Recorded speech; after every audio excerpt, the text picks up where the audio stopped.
अभी करीब 2 महीने पहले की बात है। एक पेशेंट आए थे हमारे पास from the United States of America.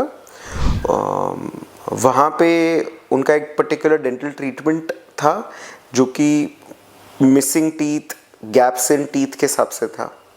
उनकी मेजर प्रॉब्लम ये आ रही थी कि यूएस में ट्रीटमेंट जो था वो बहुत ही ज़्यादा एक्सपेंसिव हो रहा था।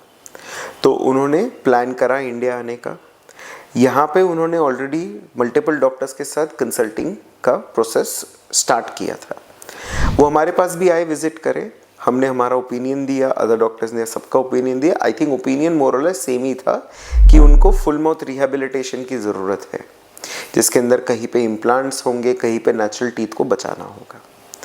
अब एक एडवांटेज ये रहा कि पेशेंट ने डिसीजन के टाइम पे कि क्योंकि ट्रीटमेंट जो था अपनी लैब इन हाउस थी, इस वजह से हम जो ट्रीटमेंट है वो शॉर्टर ड्यूरेशन में कर पाए। क्योंकि हम शॉर्टर ड्यूरेशन में कर पाए तो पेशेंट का जो स्टे है वो भी काफ़ी शॉर्ट रहा। इन केसेस के अंदर मेजर फ़र्क ये आता है कि जो पेशेंट की डाइट होती है, हमारी जो इंडियन डाइट है वो थोड़ी सॉफ्टर साइड पे होती है, हमारी जॉ सॉफ्ट होते हैं। बट जितने भी कॉकेशियन स्किन्ड है जो कि लंबे होते हैं, थोड़े से ब्रॉड होते हैं, इनकी जॉ बोन की स्ट्रेंथ ही करीब 20% हायर होती है।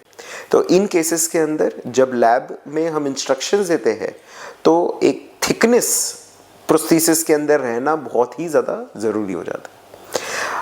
फॉरेन पेशेंट्स जो होते हैं usually what we do is ये इनको हम 2 या 3 साल में एक बार फॉलोअप रखते हैं, फिजिकल फॉलोअप, और बाकी एवरी 3 मंथ्स इनके साथ एक वीडियो कॉल करते हैं जहाँ पे हम सिर्फ यही चेक करते हैं कि क्या इनके टीथ ग्राइंडिंग प्रॉपर हो रही है और सेकंड क्या ये क्लीनिंग प्रॉपर कर रहे हैं।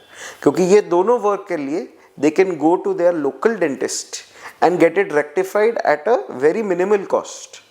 इस कारण से थैंक यू।